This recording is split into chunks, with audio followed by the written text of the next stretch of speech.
तो लेट थोड़ा डिस्टर्ब हो गया यहाँ पे। देखिए बेटा, तो मैंने क्या देखा कि volume of n/m atoms equal to 4/3 πr³ n/m। According to Avogadro hypothesis 4/3 πr³ n/m that will be equal to the 2/3 of volume.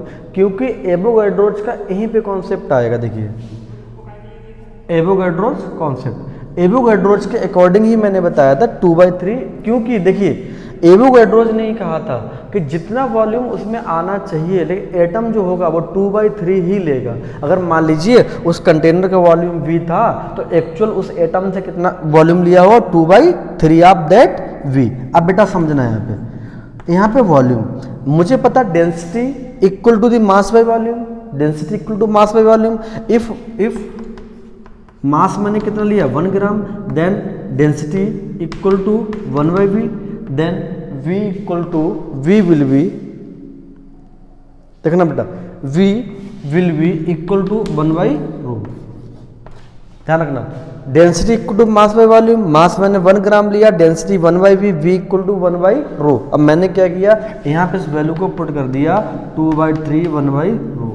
तो हमारा आंसर क्या आया देखो, 3 से 3 हटा दीजिए, ठीक है, 2 जा, तो देख क्या हो जाएगा 2πr³ n/m इक्वल टू 1/ρ। अगला स्टेप देखिए बेटा, यहाँ पे मैंने क्या किया, पाई r की वैल्यू को निकालना है तो r³ इक्वल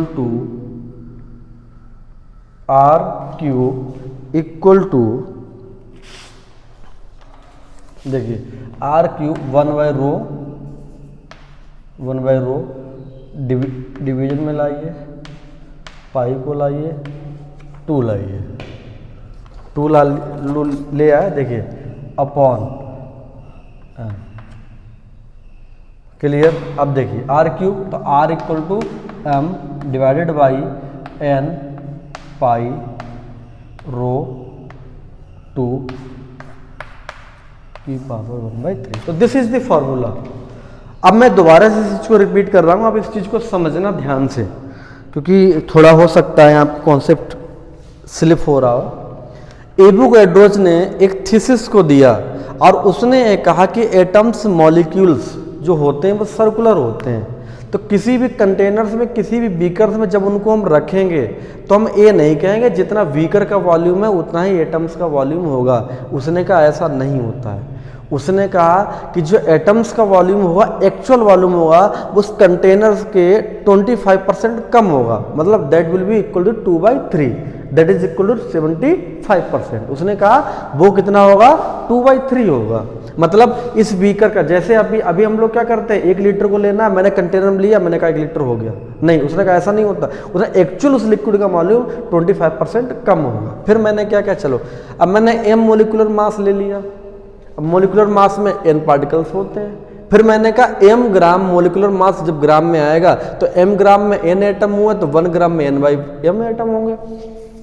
चलिए 1 ग्राम के मैंने एटम निकाल दिए। अब मैंने कहा रेडियस उस एटम की r है तो वॉल्यूम उतने का कितना हो जाएगा 4/3 πr³ n/m। अब मैंने एवोगैड्रो हाइपोथेसिस लगा दिया कि 1 ग्राम का वॉल्यूम इतना आ गया, दैट इज इक्वल 2/3 ρ, और ρ equal to density mass by volume, तो डेंसिटी 1/v, तो v इक्वल टू ρ, क्योंकि हम 1 ग्राम के लिए कैलकुलेट कर रहे हैं, so that's we have taken 1 gram. तब मैंने यहाँ 1/ρ कर दिया। अब देखिए फिर मैंने क्या किया, 3 से 3 गया, 2 जा 4 हो गया, तो 2πr³ n/m इक्वल टू 1/ρ। अब मुझे r³ के लिए डिस्प्लेस करना है। देखिए मैं डिवाइड में लिया, इधर सारा न्यूमरेटर में था, इधर फैक्टर डिनोमिनेटर में आ जाएगा, डिनोमिनेटर वाला न्यूमरेटर में आ जाएगा। फिर π3 इसकी पावर जब इधर आती है तो 1/3। तो this is the method how to calculate the radius of the atoms.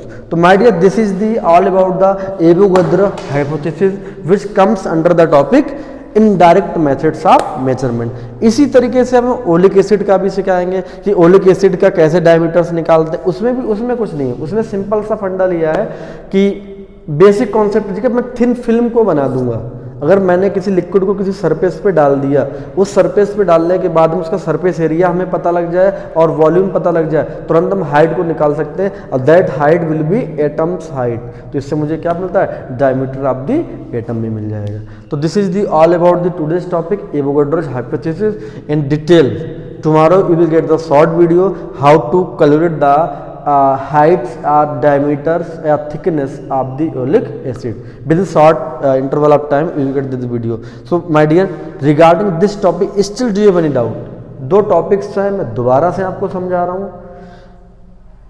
Molecular mass ग्राम में लेते हैं, ग्राम्स में लेते हैं, उसको एवोगाड्रोस से निकालते हैं। जब एवोगाड्रोस से निकालते हैं तो ऑटोमेटिक आप इस कॉन्सेप्ट को ले आएंगे।